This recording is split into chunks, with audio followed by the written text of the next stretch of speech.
Good. So, yesterday we were in Likutey Halachot and we were discussing eating, like usual, as you guys are eating. Thank God. Nobody lose their appetite. Good. So we're going to continue that, and we're going to say also why fasting is good. Another reason why fasting is good. Okay? So he says it like this. In addition, since the fast which conceals the back of Kedusha, this is itself koach hatchala. It's the power of beginning. So he's saying that there's really a deep thing that's taking place when you fast. Besides the fact that you're protecting yourself from the klipot, right, for Kabbalistic reasons that we discussed yesterday, we're not going to get back into. Whenever you fast, it's the concept of starting again. And you could feel that actually physically. Many people who are completely secular will fast just to rejuvenate and renew their bodies, like restart their system. So the reason that's physically the case is because there's a spiritual reality that when you fast, you're actually starting over again. Rav Nachman said it's very important to continue to renew yourself, to always start over again. So people think it means chizik, I'm going through a difficulty, start over again. So he does mean that. But on top of that, there's different practices that we do spiritually that are called starting over again. And in general, you should know that the highest part of reality is called Reshi. It's called the beginning. So therefore, when you start over again, you automatically tap into the beginning. The idea of dipping in the mikvah also. Yes. Connecting to the water. Right, very good. So B'ezrat Hashem, Monday we're going to be fasting, right? Does that count as fast? That's or does that have to be on a regular day that I choose that I want to fast? He's speaking in general. What is fasting? What's the whole deal? What's the real thing that's going on with fasting? So we're speaking of that. So it's good if I fast Tuesday. You have to fast Monday. You have to fast Monday. Yeah. But then on top of that, he's saying, kol hakavod if you do it whenever, because it's very beneficial. Isn't it a fast in the first one? There is a fast for the first one. No, it's this upcoming one that's on Pesach. No, it's Pesach. Pesach. Okay, we'll do it then. We're all fasting. Okay, so in general, whenever you fast, it's called the power of the beginning. Now, why is fasting difficult? Now we're getting a deeper understanding of why fasting is so hard. Why is it, let's say, for instance, I don't eat for a few hours on a certain day and I don't realize. But on a fast, I can't take it, I'm dying. I didn't have food. Like, I just woke up, oh man, I'm so hungry. Yeah, so why is that? No, it's because in the Sifri, which is a commentary on the Chumash, the rabbis, the famous Chazal, they say all beginnings are difficult. So now we're learning that every fast is called going back to the beginning, and all beginnings are difficult. So there's an extra added difficulty when fast comes because it's the beginning. Your kavanah is what makes them. It's not kavanah.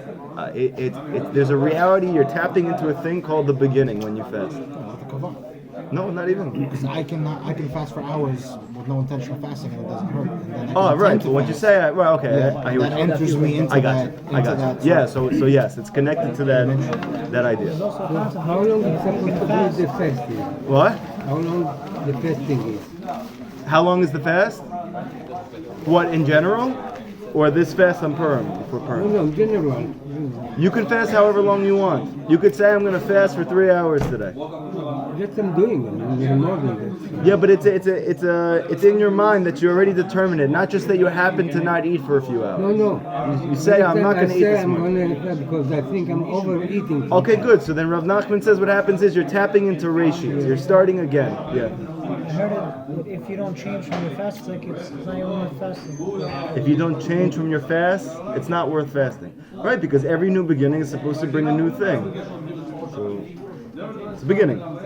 So now he says, this means when a person repeatedly turns back toward the beginning, right? Even, let's say, psychologically. Let's say I've been teaching you guys for a few years now.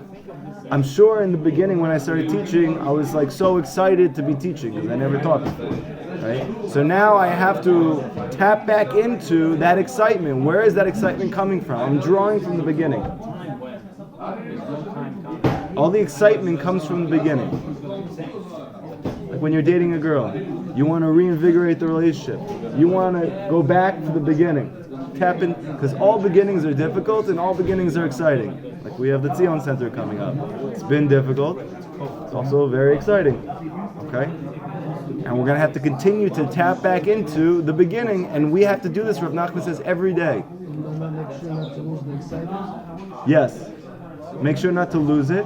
How do you make sure not to lose it? So he's saying you have to tap back into the beginning. What's an easy way to constantly tap into the beginning? Don't eat and drink. That way you could tap back into the beginning. Yeah. That's what it says. You mean every day to do the fasting? You don't need to do this. Rav Nachman's just speaking about what's the benefit of fasting. Why is it that tzaddikim would fast all week? Why are you doing that? So Rav Nachman's just trying to explain what's the benefits of fasting.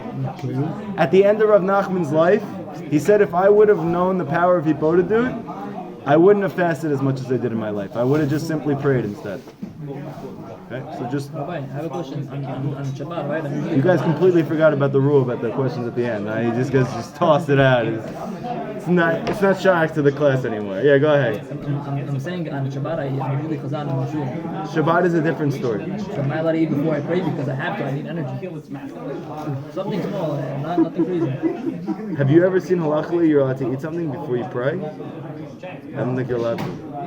It's gonna help you pray, Yeah, but it's an order for me to. I don't know. You're gonna have to. What's the halach? The halacha is you can drink coffee, tea, yeah. and as far as you can eat, it's if you normally have something to nosh on with your coffee, it's considered part of the coffee. part of your coffee. Yeah. Beyond that, you really not, unless there's like a health issue. That's called cheating. I know, but I need something to give me like energy to.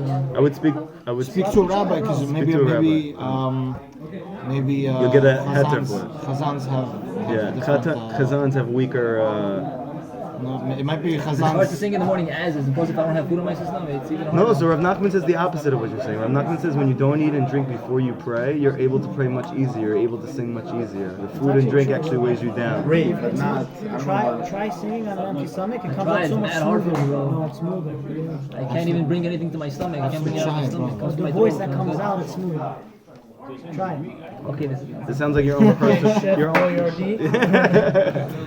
Okay, so now he says like this. Why? You want to receive the power from the beginning because the beginning is the main thing always. The beginning is the main thing of everything. It's the essence of everything. Like I explained to the students in my teenage class last night. Every single one of you has a Hebrew name. I was explaining that the first letter of your Hebrew name is the essence of your Hebrew name. And all of the other letters are to support and to reveal the power of that first letter. Why? Because the beginning is always the essence. Why does the Torah start with Bereshit Bar Elohim? Because it needs to tell you what's the essence of reality. It's Maaseh Bereshit. It's the beginning of creation. The essence of everything is always first. Just like the Bachor, the firstborn. Why is it such a big deal? Because he's the first. Everything that's first is essential. Everything after that is to complement and to reveal the beginning. Oh! There you go. Uman, Rosh Hashanah, Uman. This is why Rav Nachman said, Rosh Hashanah is my Chag. Everybody needs to come to me for Rosh Hashanah. He says there's things I can do for you on Rosh Hashanah I can't do the rest of the year. Why? Because it's the beginning. Because the rest of the year is really a revelation of that one day. How do they pray for every single Jew that's there? How do they know who? You should listen to what I just told you. But like the Baba Rebbe, every single letter that's there. Are you okay? How do they read it? Listen to what I'm telling you. Your whole life is a revelation of your embryo. You're not doing anything new. It's all there in potential. And the rest of your life is just revealing that seed. All of creation from the beginning until the end is just a revelation of that first word in the Torah, Bereshit. Every word after that in the Torah is revealing what's in that first word.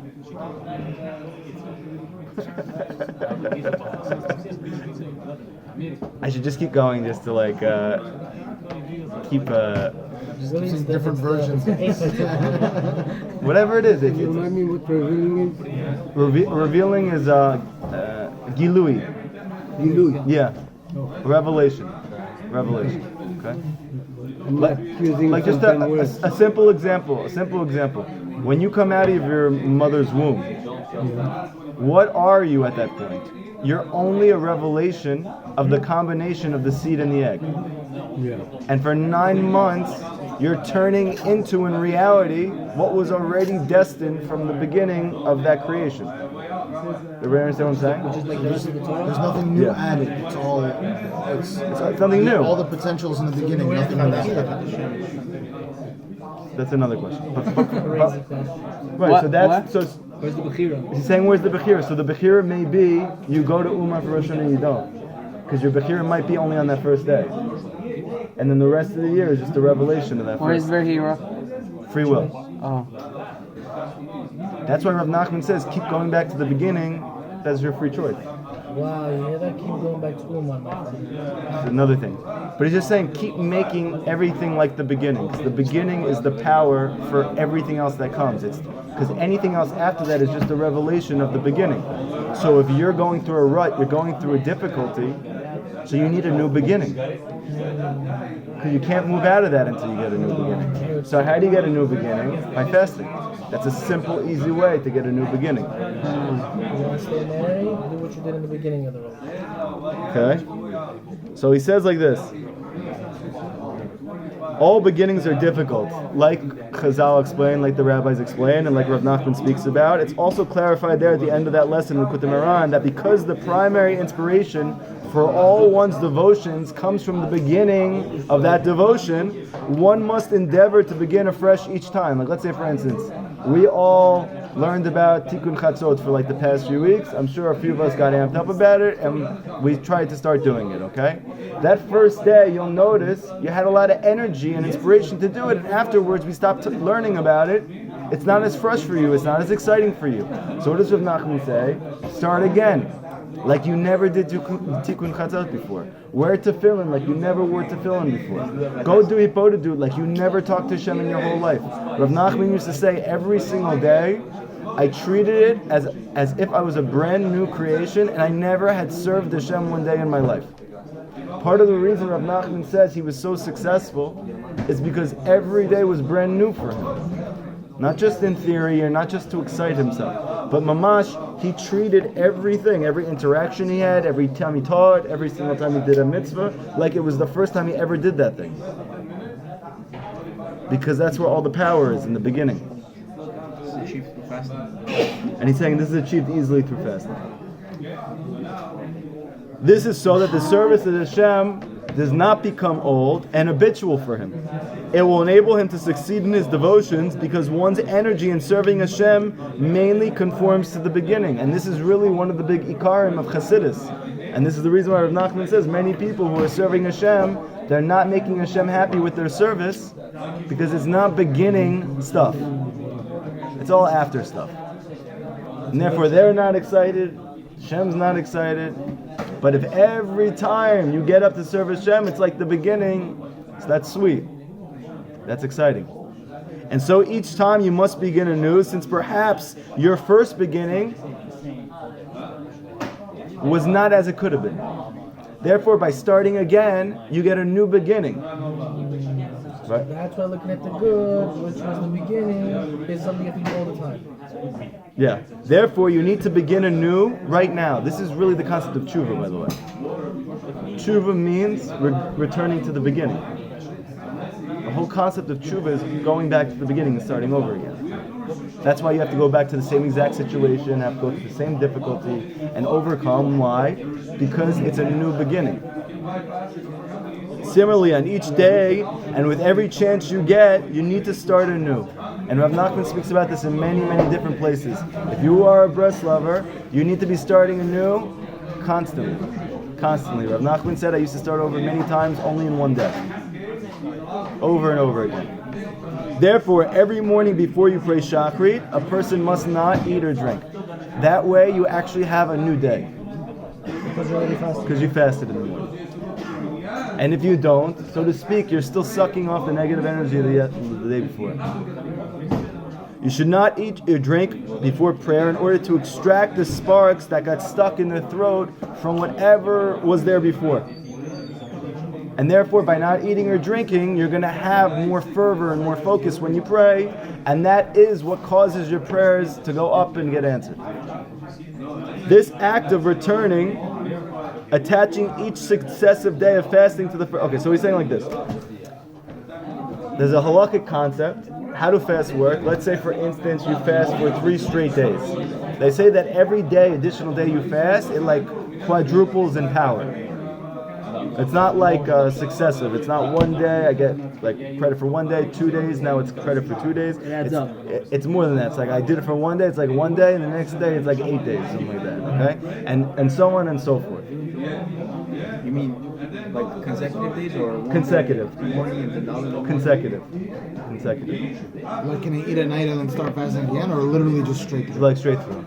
Is that why between Rosh Hashanah and Yom Kippur it's good to fast every day also? Because it's like that whole time you're just... Yeah. The Arizal says there's a way to be yotze these fasting concept through tzedakah. You can actually pay it off. Obviously, that's more of an expensive, and the amounts that he puts are exorbitant. I've seen some of the amounts that he places. When you say Yeah. fasting, I heard it's like 3 meals worth of tzedakah is worth a day of fasting. He has different amounts for different things that you're trying to mataken for. So if you're trying to mataken for the bread, you have to like kill your family and sell them up, you know? It's 84 days worth of eating. when you say fasting, you mean it from the morning? From the morning until you pray. It means like you didn't eat at all At all. since the last time. Yes. So he says this act of returning, attaching each successive day of fasting to the first day, is the concept of attaching to the back of holiness. So listen to what he's saying. It's a very interesting concept, a very deep concept. If every day that you fast successively, you're getting credit from when? From the beginning. So you see that the credit is all rooted in the beginning. So the further you are away from the beginning, the more credit you get. But it's not about the day that you're at. It's about how far is that day away from the beginning. Everybody with me? So that's what we're getting. So he says there's a concept in names, especially with Hashem's names. There's something called stepping back. You know, in basketball, you take a step back, Jay. So there's also stepping back when it comes to, let's say, doing gematrias and different names of Hashem. Okay. So, for instance, what would be called stepping back with Hashem's name?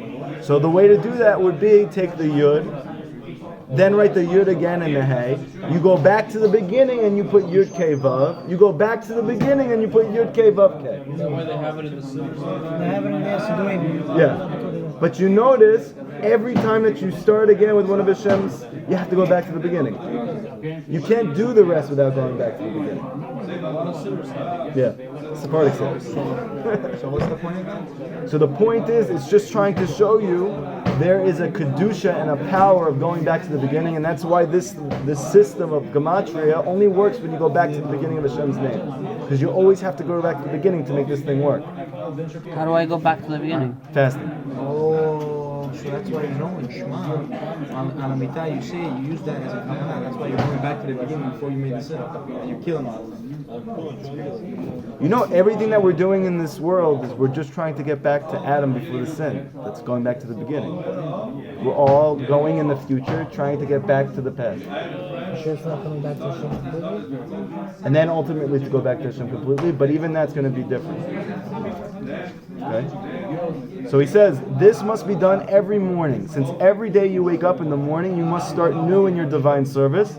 Like the Pasuk says, Chadashim lebakarim. You are renewed each morning. So you have to tap into that energy. You have a special ability in the morning to tap into beginnings. So you should begin each day as if you never served Hashem before. Meaning, he's saying you shouldn't be building on what you did before. Yesterday I learned this much. Let me try and learn more. He's saying, do as much as you can today and do it like you never did it before. Learn like you never learned before. Pray like you never prayed before, yeah. Is this going to contradict the other lesson? Yeah, Build on- so you're going to see that in the end, though, when you have days like this, all these days, then all of those days gather together at the end, and you get length of days. It's like a nuance in there. It doesn't contradict that. It actually gives you the ability to do it. Where do you get the energy to keep going forth and doing more in Kedusha? By starting over again. This accords with Chazal's teaching that the Pasuk says, B'chol yom. Oh, sorry. Asher anochi mitzavcha yom. I'm commanding you today. The question is, why is I'm commanding you today? Why do we need to know today? So Chazal teach because it's saying that Hashem is saying every single time that you read the Torah, you look at it again, I'm commanding you again today, all 613 mitzvot. Har Sinai is every day. That's why it says, be attentive and hear Israel. This day you have become a people. Meaning when? Today. Every day it should seem as if Hashem gave you the break. Like you're a convert, like you just came into to Judaism. Completely renewed. It follows then, in serving Hashem, we must begin anew every day. Therefore, we must not eat before praying in the morning, since restraining ourselves from eating is an aspect of fasting, which is a return to the beginning.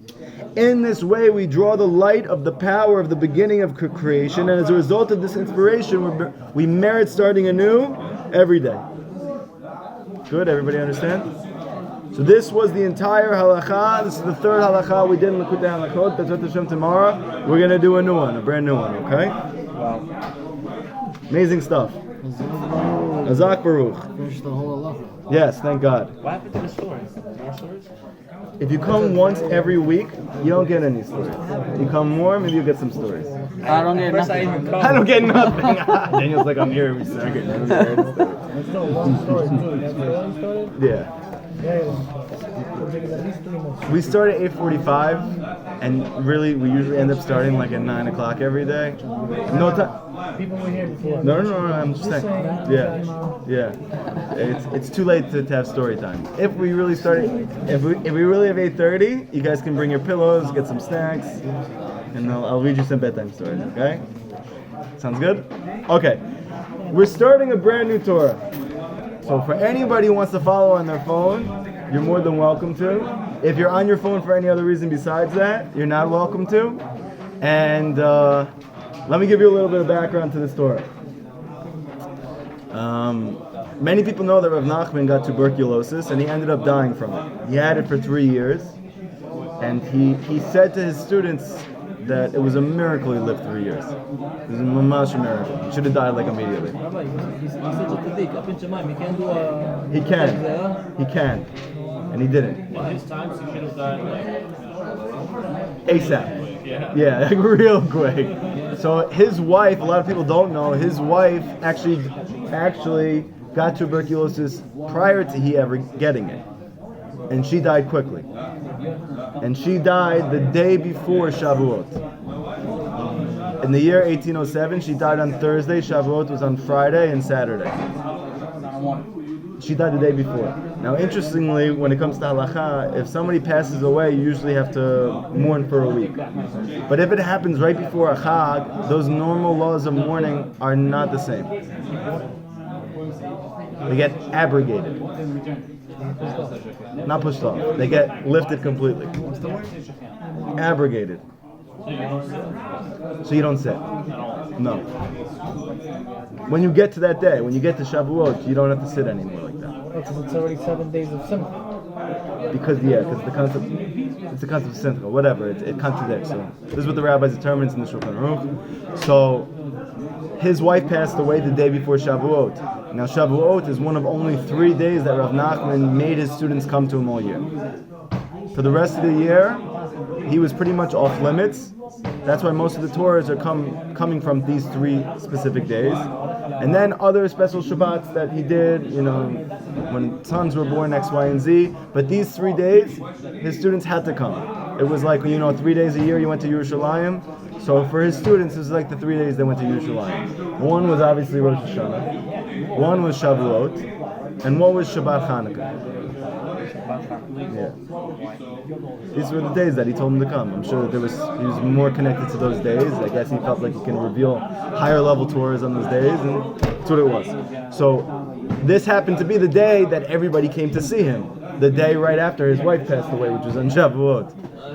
And why is everybody coming all across Ukraine to see their Rebbe? So he can teach them. But his wife just passed away.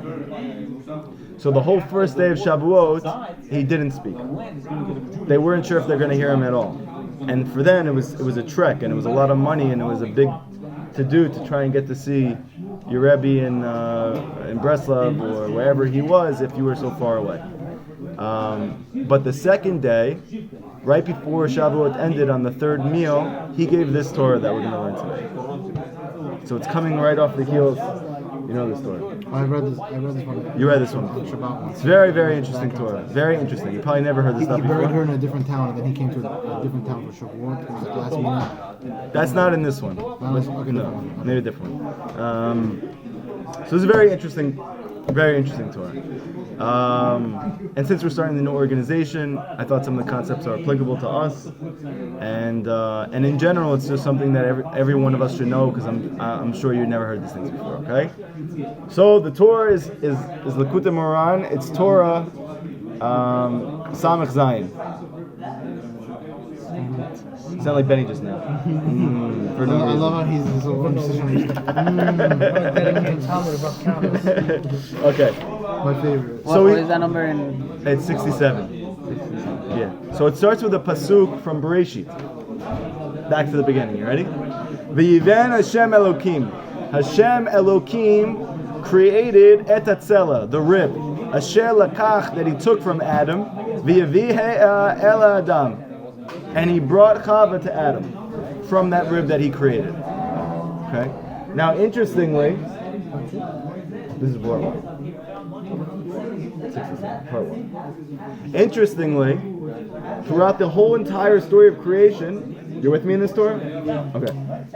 You don't have to follow in there. I'm just telling you if you want to. You want to, okay. Interestingly, in the beginning of creation, it's on Safaria. You don't have to do it right now. Every time that Hashem created, Hashem said and it was. Hashem said and it was. The only time and the first time that he created not saying and it was Chava. Was Hava? Chava. Not saying and it became. Yeah. He didn't say she was and she was. Whereas with the sun, he said it was, and then it became, the moon, everything. The first creation in the universe that Hashem created not through the means of saying and it was Chava. She was more complicated.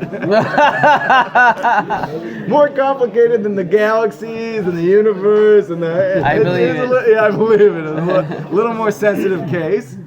He didn't say and she was. He had to build her. Like Legos. What is it? This is why guys are Okay, so wait. busy Okay, with I need a mold. Okay. Serious. Okay. It's a big epidemic with cars. Okay, I need everybody to stop talking. We're not going to get through anything. We're just on the first pasuk. This isn't even the Torah yet. We can go back to Chumash. We can do this as well. Yeah. It used to say if you hear trouble, hapes ta'isha, like look for the woman.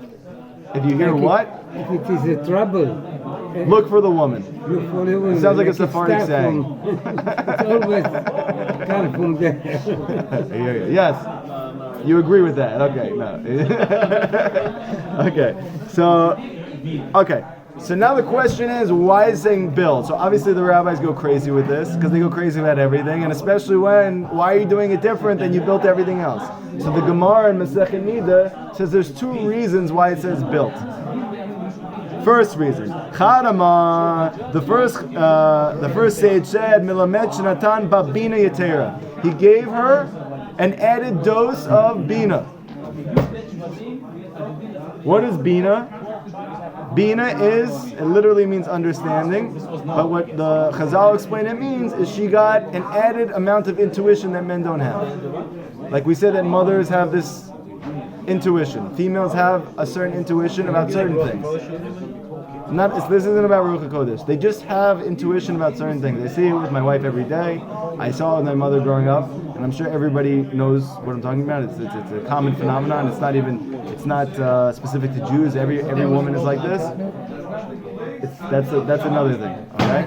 But in this one specific area, they've added dos of bina, and the word bina comes from the same word as yaven, to build, to understand, and to build is one word. So, like, the Torah is hinting to the fact that she got this extra dose of bina by Hashem saying, I built her, yaven. First. 2. And the second rabbi, who's Reish Lakish, he says it's hinting to a different thing. That before Hashem brought Chava to Adam, he braided her hair. Two seemingly way different things. He braided her hair. Abraham, show him the back of your hair. Let's see the back of your hair. What? He braided it. You guys don't need a demonstration, right? Everybody knows what it means to braid hair? Okay. Asking something. So Shimon says, Javi, you look so pretty. You know, he's like braiding her hair, right? Getting her all ready for Adam. Okay? Hashem braided her and brought her to Adam. He wanted to make sure she looked good for him. Okay? So, these things seemingly are completely different things and have nothing to do with each other, right? Rav Nachman's going to show in this lesson how they're really talking about the same thing. Well, what's the other thing? There's two things. She got the added dose of Bina and then the braided. Second is that her hair is braided. Okay, so now listen to what Rav Nachman says. Hanefesh hi yakar me'od. The soul of man is extremely precious. V'tzarich liot zahir. Therefore, you need to be very careful. Ushamra me'od. That you protect it very much. So there's a pasuk in Eov that says that the soul of man is a portion above.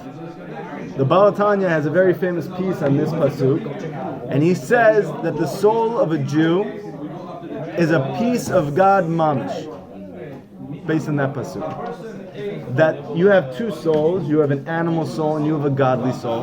And your godly soul is not just a creation, it is literally a piece of God mamash. Okay? So the Zohar and the Gemara, they both say, where do Jewish souls come from? Where is the root of all of our souls? So there is a place called the Kisei Kavod. The Kisei Kavod. That is the throne, so to speak, that Hashem sits on. And by sitting on it, Hashem is revealed. What is the Kisei Kavod made up of? The souls of all the Jewish people. All of our souls are rooted in that throne. And all of our souls were hewn, sort of like a rock that you hew a diamond out of. We were all hewn from that throne. Everybody with me? In the different spiritual worlds, right, there's Olam Asiya, Olam Yatzira, there's the world of action, the world of formation, the world of creation, right, and the world of emanation.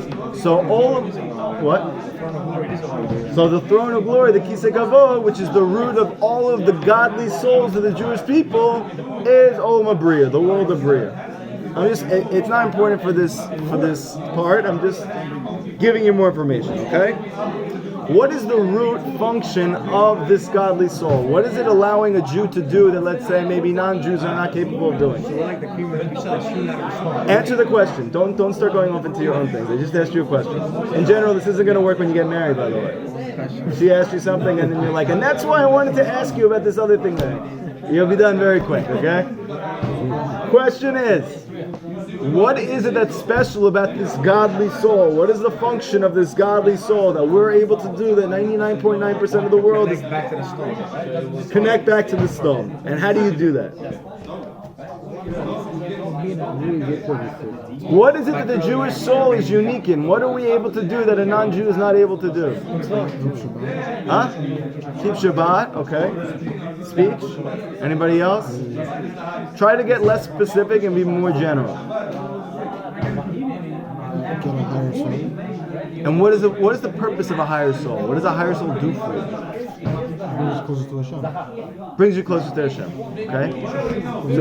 So the answer is that the godly soul, because it's a piece of God, that means that you have a piece of God inside of you. Therefore, whenever you see God, you recognize Him. because it's inside of you. So it says sometimes I can't see God. So that means that Jews have a unique koach to recognize God, who is completely spiritual in a completely physical world. They can do that. They can never recognize Hashem. They can recognize Hashem, but not with the same degree of intensity of recognition as Jewish people because of this soul. Aren't all souls godly souls? Not all souls are godly souls. So what are they made of? There's different levels of souls. The soul that we're speaking about right now, that he's saying that you need to be very careful to protect, is your nefesh elokit, your godly soul. Why? No, I just told you it's not. There's a nefesh be'amit and there's a nefesh elokit. You have one. We all have both. So not every soul is a godly soul. Certain souls are godly souls. Certain souls are less. Okay? What is this? What does it mean you have a lesser soul or a higher soul? It means you have enhanced ability to experience the revelation of God. That's why it's up to us to teach the world about God. It's not because we're more special or more unique. It's because we have an enhanced ability. It's like we all have these Emunah glasses, and we can see, oh, even though this terrible thing happened, this was also God. You know where you see this clearly? Because every other religion, they have to come up with reasons why bad things happen that are not God. Christianity has to come and say, it's the devil that does it. God's not the one who's doing it. Why are they doing that? Because they can't see God in the bad. Because they don't have a godly soul. So what's this with the soul of their You body? don't have the connection with it. They don't have that ability to be able to look deeply within the creation and to see Hashem everywhere. So that's what your godly soul allows you to do. So if Nachman's saying this part of you is unbelievably precious, and you need to be very careful to protect that part of you. So now listen to what he says. Because in truth, what is the cause of all blessing in your life? It's your closeness to Hashem. That all comes from your nefesh elokit, your godly soul. What happens if you're not taking care of that part of yourself? So then that part of yourself goes into exile. Your godly soul becomes hidden from you. And you know who else becomes hidden from you? God. And where does... Follow. Stick with me. You ready? You have a godly soul. Your godly soul's purpose is to allow you to connect to God. That's why you have one. What happens when you do not protect your godly soul and take care of it? You don't nurture it. You don't give birth to it. You don't let it grow, and you don't foster and cultivate it. So what happens is it becomes hidden from you.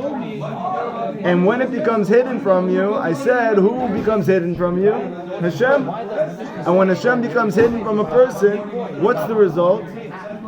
Damage. Difficulties, challenges, obstacles. Because challenges and difficulties cannot present themselves when Hashem is revealed. They can only present themselves when He's hidden. Can fasting bring it back? So fasting would bring it back. So if you're like you have a lack of revelation or whatever it is, you fast and it brings it back. Yeah. But you have to do teshuva at the same time. It's whatever, it's all connected. But like, let's say for instance, you see secular Jews and you're trying to tell them about God, and next one is, how can you not see? It's so obvious. Look, this thing just happened to you. It's a miracle. Say it's not a miracle, it's nature. What are you talking about? You could say anything is God. You know why they don't see it? Because their godly soul is in exile. So they can't recognize God. Godly soul is non-existent. They have one. It's in exile. Secular Jews. Oh, secular Jews. Also, what do you mean obstacles? There's always obstacles. Different obstacles. It's different obstacles. Okay? All difficulties and challenges, issues with health, all of those things come from concealment of God. In your eyes, meaning in your eyes, how you perceive them in your eyes. It's not how you The perceive. actuality No. Your ability to perceive is what creates the blessing. Or the curse. or the curse if you So that's what I'm can't. saying. So you can perceive that it's really bad, but if you have a relationship bad, it's really good in your eyes. But for someone else, it's still bad. That's what you're saying. Yeah. Okay, so then it says obstacles are always there. You just perceive them better. However you want to look at it. Carson Long. So now, everybody still with me? Or you guys are off doing other things in your phone? You good? Okay. So listen to what he says now. Okay? Get your ears ready and wake up from your slumber. Everybody wake up from your sleep. You two in the back, in the corner. Wake this guy up. That's definitely not going to do it. Hey, chill. Don't disturb all the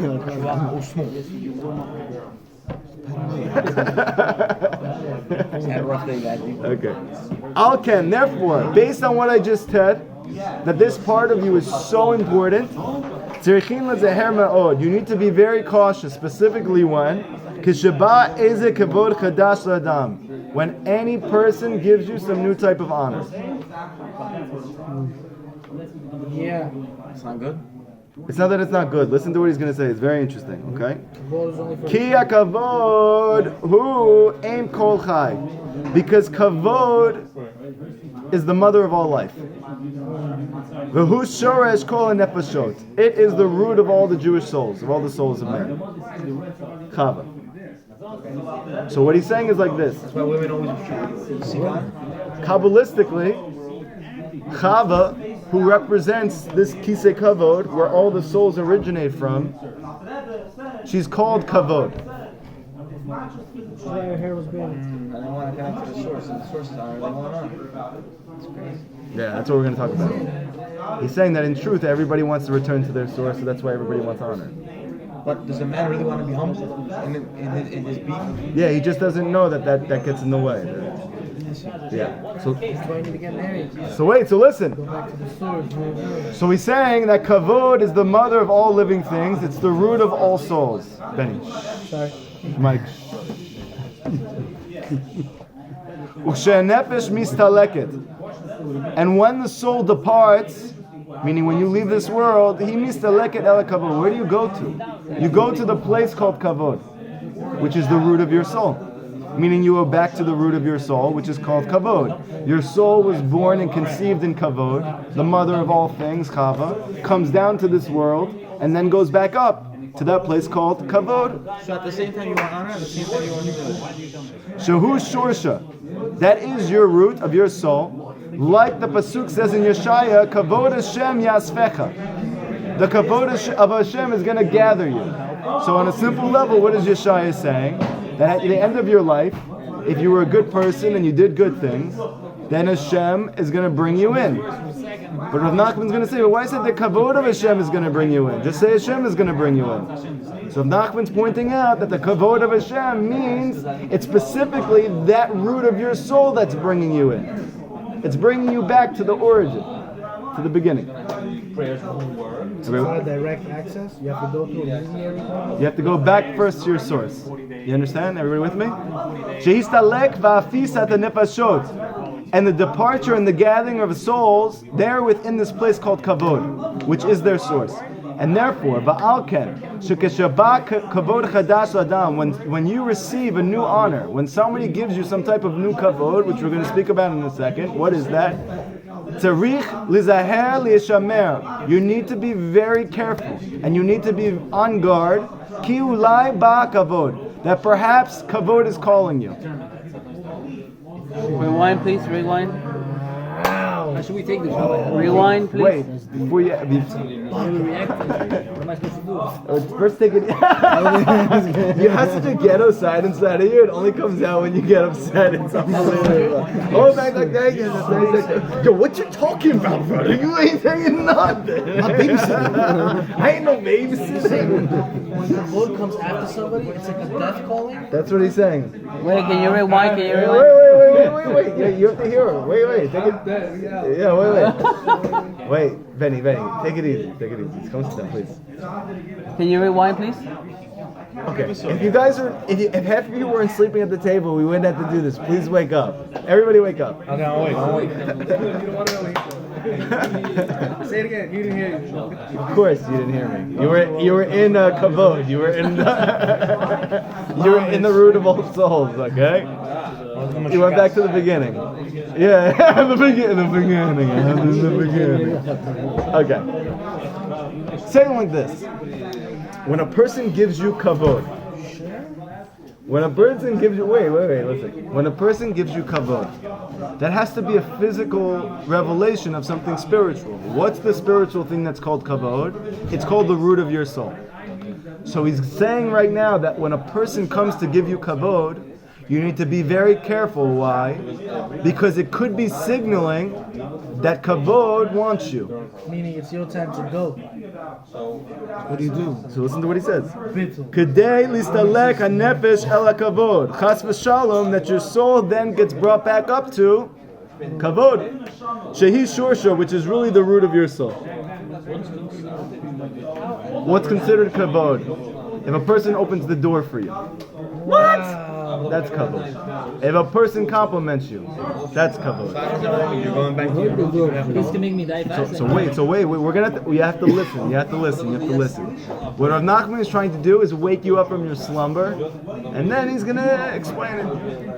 You're gonna see that this is not the normative case, because obviously we have a problem. Everybody should have a problem in their head right now. What's the problem? You have a mitzvah d'oraita to give kavod to your parents.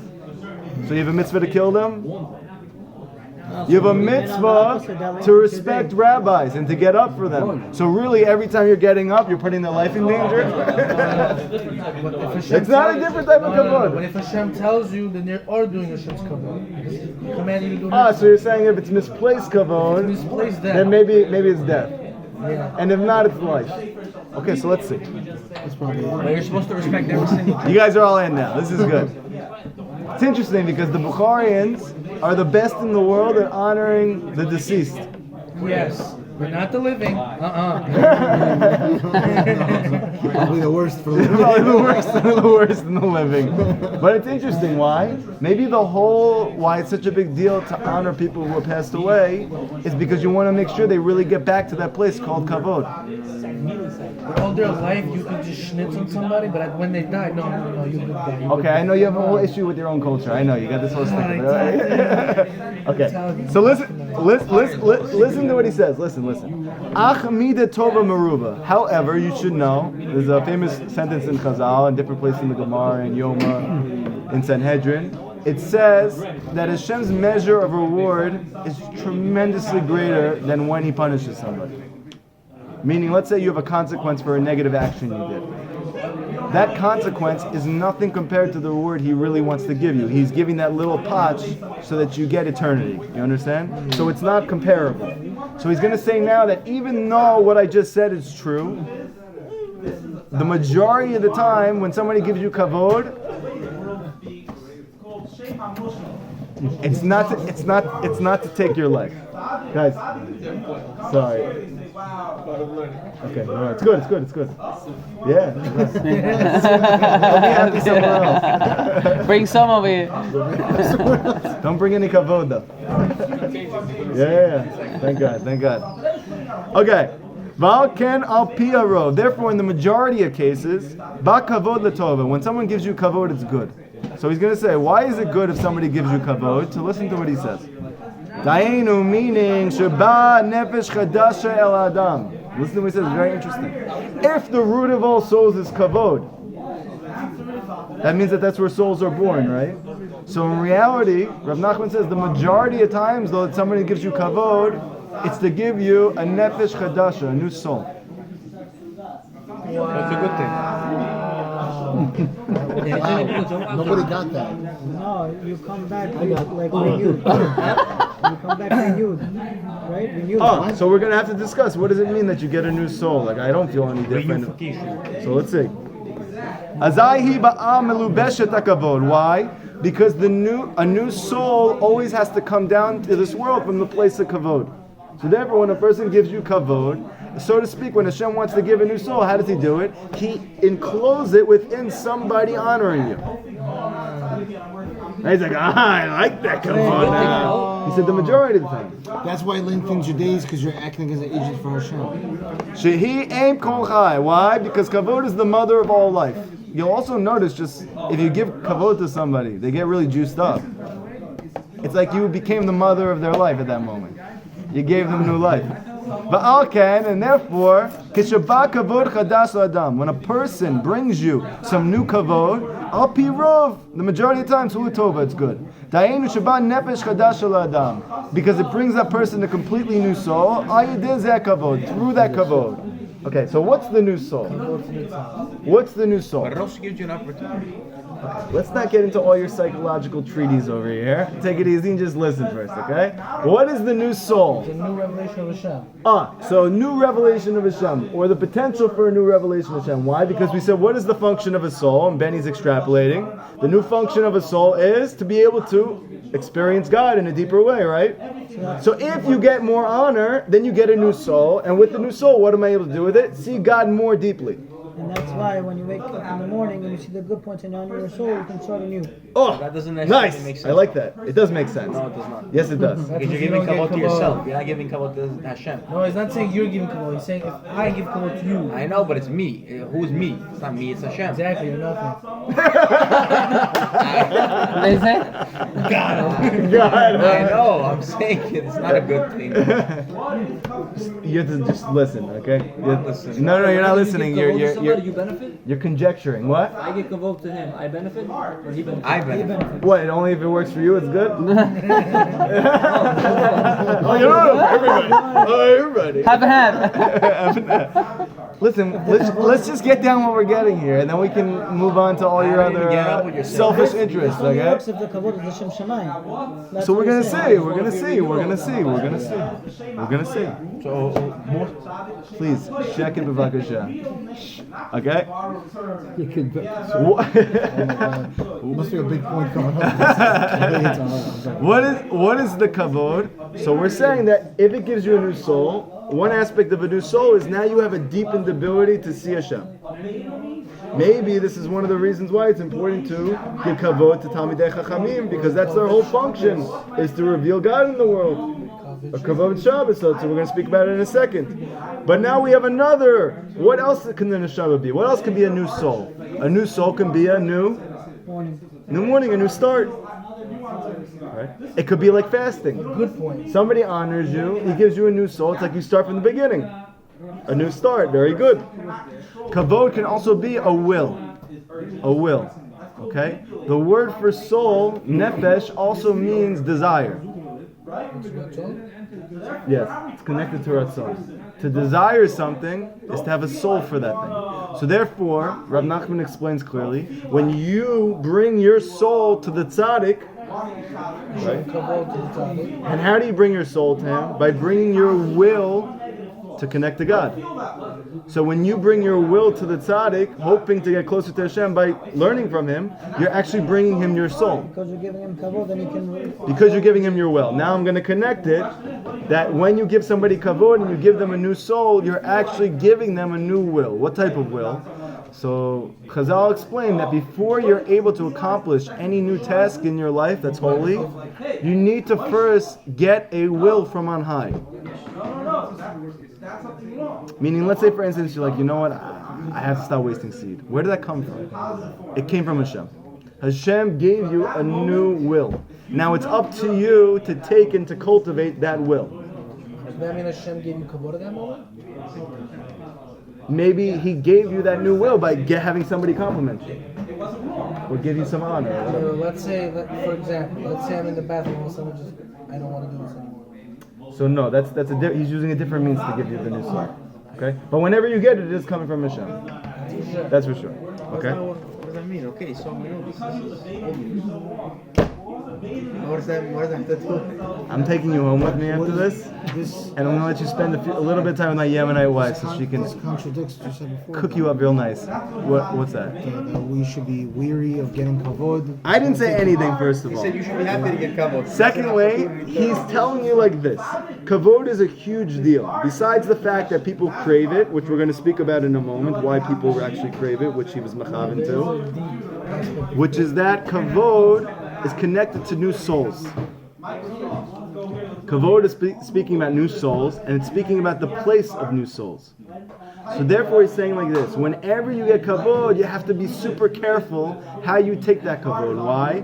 Because either it means it's time for you to go home,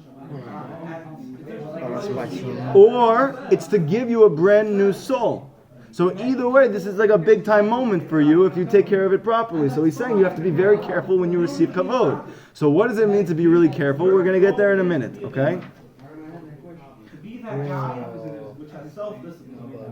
But I had a chiddush from this. Why? Because Rav Nachman says elsewhere, it's very important to honor Baalei Tshuva and converts. Why is it so important to honor them? Because they have hidden Torah within them, and it can't be revealed until you honor them. We learn that elsewhere.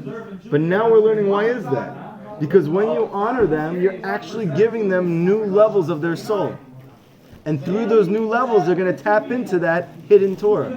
That's why they can't do it without the honor. So therefore, the more honor the Baal Tshuva gets, the more Torah he's able to reveal. Because they're all giving him new souls through the kavod. You with me? And that's why David Melech is the epitome of Mashiach. And why he's like the king and everybody has to honor He was him? at the lowest place, and the lower you are, like you can give someone kavod of like, wow, you came out of that place. Okay, maybe. But either way, from what you're saying, kavod is good. Good, period. Because if it's a wake up call that he wants your soul, you wake up after tshuva. No. So he's not going to say he wants you to and now you have a chance to like change the decree. It means like if that's the time, that's the time. And he's just like, you're getting like a quick hint from like the Malach HaMavet. Here's the kavod real quick. By the way, your hair looks good today. What? You know? Just shocked out of your body. So that's a bad thing? Dying? Yeah. It's not on the list of 10 benefits you get from eating almonds. It's what? I don't understand. Explain to me about that. There's two different aspects of kavod. Yes. Somebody could compliment you. That's a good thing. Somebody compliments you. Bad thing. No. It's always we're saying that the kavod itself, it doesn't matter. Whatever they said to you, okay, good. Kol kavod. Whatever it is, doesn't make a difference. What we're saying is that when the kavod comes, why is it coming? There could be one of two reasons. Either Hashem is prepared to take you, or Hashem wants to give you a new soul. It depends how you respond to it. So we're going to get to it in a second. You don't. That's why he's saying you have to be very careful. You don't differentiate. What's to do? So we're going to see in a second. That doesn't make sense though. You're not listening. We haven't gotten through the Torah yet. It doesn't make sense because we're not saying what it is. Okay. Vaklal, the rule is like this. She'akavod hu shorash hanefashot. Kavod is the root of all souls. Lefamim ba kavod chadash la'adam, and therefore there are times when kavod comes to a person, bishvil histakut ez nefesh, because it's time for your soul to depart. Chas v'shalom. Kedei shistalek nefesh al kavod, to bring your soul back to the place called kavod. Aval, however, al pi rov, on the majority of times, ba kavod litova, it's coming for good, meaning dayenu sheba nefesh chadash la'adam, a new soul has just come to you. And it comes and clothed within the honor. Because the root of all souls is honor. Therefore, you need to be very careful when somebody gives you honor. That you receive the kavod with great kedusha. And you give it back to Hashem completely. How do we do this, Rabbi? What's that? Because the root of all souls is called honor. When we say the root of all souls comes from money also? Yes, it's all Money gives people honor. Yeah, it's all connected. So therefore, Rav Nachman is actually hinting to an amazing thing. Listen to what he's hinting to. Trying to give you riches. Wait, listen. Is it okay if I beat you after the class? Nice kavod. That'd be a crazy video at the end. The rabbi just beats up one of the students. This goes completely So many contradictory views. to everything we're trying to spread in the world. Don't force the issue. Don't force the issue.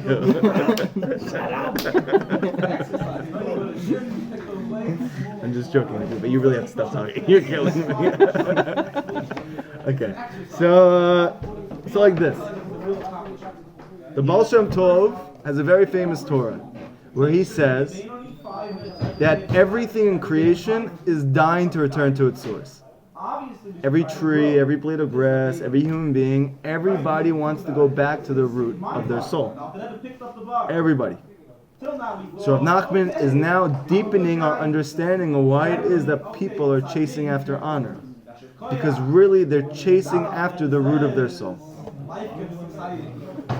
So the whole reason why everybody wants honor, and in fact it's one of the hardest things to nullify, is because really it's the root of your soul. How can you nullify the root of your soul? That's why you can almost work on everything and you can never completely nullify your desire for honor from others, because you don't really want the honor from others, you want the root of your soul. Okay. Elsewhere, Rabbi Benjamin is adding to the fact that we spoke about money and how Give him honor. you gotta be careful. Get it back to Hashem real quick. We don't know how. You have to finish the Torah. Everybody, give me your money. That's not giving it back to Hashem, by the way. I don't know what you just gave him your wallet. You say it's not me. It's Hashem. No, okay. So, Benjamin's hinting to the fact that we said elsewhere that the root of everybody's soul is also money. So, in truth, they're the same thing. Why is everybody really chasing after money? Because everybody's chasing after the root of their soul. Why is everybody chasing after honor? Because honor is the root of our souls. Why is it almost impossible to break our desire for either of these? Because the root of your soul. So how can two things be the root of your soul? It's only one thing. No. Completely conflicting things are the root of your soul. How are those conflicting things? You are from the ground at the same time you're from kavod. So the spiritual thing called kavod is not the kavod that people are into. No, that's the problem. This is the problem. The problem is that we don't know what it is, and therefore, as a result of that, we don't treat it properly. What is kavod? Kavod is a chance for you to get very close to Hashem. Like, for instance, let's say you're praying, Hashem, I want to be close to you. And all of a sudden someone comes over and is like, hey, like, you did a great job with this thing. That's the answer to your prayer. Because now you have a new soul. However, what happens though if you take the credit for yourself? Like, what happens? You leave that place and you're like... So what happens is you don't get the new soul anymore. Also, you could have just not talked for the whole class and you would have got it. And by the way, it's a good lesson for you in your life. The only reason I'm doing this is because I don't want you to leave this planet, so I'm taking away all kavod from you. You understand? And I just want to make sure. Moshe Rabbeinu didn't want any kavod. Right. But he got the most kavod, which is why he was closest to Hashem. That's right. But this is Rabbi wants Very good. You said it like in an angry way, but it was a real thing. I don't know what. You said it with like a vehemence, but it was very good what you just said. He said it's like Moshe got the most kavod from everybody, and he also happened to be the closest to Hashem, but he didn't want that kavod, so he's connecting the two. Because he gave it all to Hashem, he got the most kavod. And Chazal teach very clearly who's the person who gets the most honor, the one who doesn't want it. Because he gives it all to Hashem. Yeah. But humiliation and honor could both bring you to the same one. You're going on a different thing. We need to look at one thing at a time. You can always bring everything back together. We don't want to go back together yet. At the end, we'll go back together. What's your chiddush? What's your chiddush? Oh, nobody wants to. Nobody wants to. I'm gonna call you guys in the front. It's not Avraham. It's God. You're saying that everybody wants it, but they really want it for Hashem, not for themselves. Right. That's the problem. And when you don't have das, you don't know. So what do? You take it for yourself. But that's where all difficulties come from. That's where all challenges come from. In fact, kavod can be an amazing thing. That's why you have a mitzvah to honor your parents. That's why you have a mitzvah to honor human beings. You have to honor people. Honor basically a vessel. Honor is a vessel. Very good. That's actually why clothing is called your honors. Oh, so you're clothing your soul. Yeah, you're clothing a new soul. Another reason why Hidbodedut is Yes, because what's a vehicle for honor always is the mouth. speech. Yeah. So that's dangerous. You guys are doing amazing, by the way. You don't know Another how reason many for tours in Hidbodedut. Likutey Moharan you guys are reaching into. I can't wait to go back to the beginning. Stop giving us honor. That's dangerous though, because how you know who to give kavod to? Some person will give kavod to you, may take it the wrong way. He'll attribute It's not your ishtalut to have to wonder about what people are going to do with the kavod. You just have to do whatever. Just give it. You do what you need to do. That's really false for everything. You're not allowed. You can't like He did something right, but he's gonna attribute it I himself. need you to get on the floor And go home. start going like this. And then I'm going to give it all to Hashem. And then we're all going to be good. Yeah, so you're telling him to What be do you want to Muslim. know? Anytime someone honors you, instead of you taking it saying like, oh, this is me, you say in reality it wasn't me, it was really Hashem. What are we coming out with? What are we coming out with? Hashem, give me my voice. Very simple. Any time a person honors you, you immediately and automatically, not just through your mouth, but most importantly in your own heart, Like, it goes back to Hashem. That's it. That's it. Very easy, and that's how you protect it. And also you have to look at the good of those, you're not going to have horror. Right. That's how you protect it. How do you protect yourself when someone gives you kavod? By understanding that kavod is really Hashem's. Like Hashem said, I created the whole world for my kavod. That means that kavod is His domain, meaning nobody else can have honor beside Hashem. So therefore, when you give somebody else kavod, it's really kavod for Hashem. It's like His domain. He's in the domain of kavod. So He says, I created the whole world for my kavod. So if you took that for yourself, you're actually taking God's thing. It's His thing. It's also a myth, because it's not your kavod, it's his kavod. You bring it back to him, you're connected to a myth. That's right. So everything Hashem created, the only reason why He created it is because it's there to reveal His glory. Yes. Very good. Reshit Chochmah. Yeah. Okay. So listen to what he says here. That's the reason why this pasuk says, all is created by my name. I have created from my kavod, meaning all kavod is mine.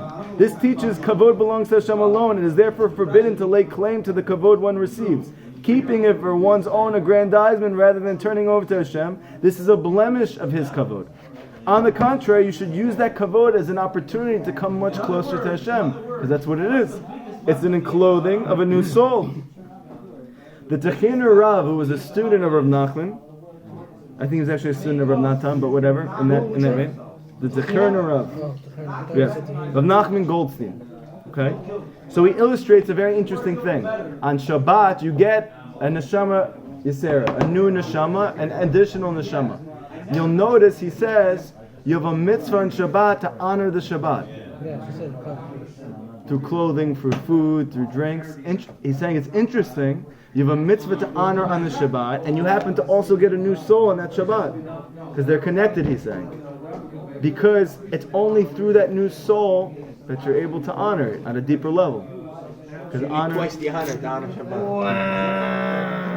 So how is this connected to the crazy epiphany? What? How is it connected to the braiding? Yeah, I was like, the braiding. We're not done with the lesson. We did the first section. Okay. This is where it's hard. We got much more to do. Good. Anybody have any questions about what we did so I far? have a statement. Go ahead. Is that why? That's not a statement. That's a question. You have a question. No, I have a statement. Is that why? On Shabbos Dafka, Yeah. Adam and Chal was supposed to be together. Because we said, hold on, I know I go back to the beginning, but this is what we're doing. We go back to cover. That's it. So basically, Adam and Chava was supposed to be together on Shabbos, and we said that all life comes from Chava, and therefore when you give her your seed, quote unquote, no, seriously, I'm serious. I can't Give take it it life. What do you serious. mean? This is the end of every conversation we Because have with this is the you. beginning of I every teach you, you have to learn Torah. You go, yeah, of course you do, because that's when Adam gave seed to Chava. Like, It keeps coming back to this because we said we gotta go back to the So we go back to the beginning. Okay. Call it Connect to every Think single about Torah for like 2 years. You've been connecting. the seed. Yeah, go ahead. No, I'm saying like this whole thing of Also, shalom bayis. You have to give cover to your wife. Oh, so that's what I wanted to say. You know you have a mitzvah to give more honor to your Yeah, wife. I'm saying. Why? Because she is the concept of kavod. That's She's exactly chava. what I'm saying. Good. So dafka on Shabbos, which is the concept of kavod, Yeah. which is Reishu, which is the beginning. Everything is all because of Shabbos. Yeah. Right? Meaning like it's like Olam Haba. Yeah. You know the beginning is like the end. Yeah, It's yeah, like the beginning, yeah, right? yeah, yeah. So dafka on this day you're supposed to give kavod, meaning give over zera. Is this recording, sir, guys? Take it out. I don't want cover, you know. I'm saying like this process of being with the person, of being. I got with your it, wife Benny. is supposed to be You're dafka obsessed with on a day sexual of relations. Let him finish. I'm joking with him. He is. It's all good. You don't understand the Kiddush. Yeah. Go ahead, continue. I hear what you're saying. I hear what you're saying. No, you hit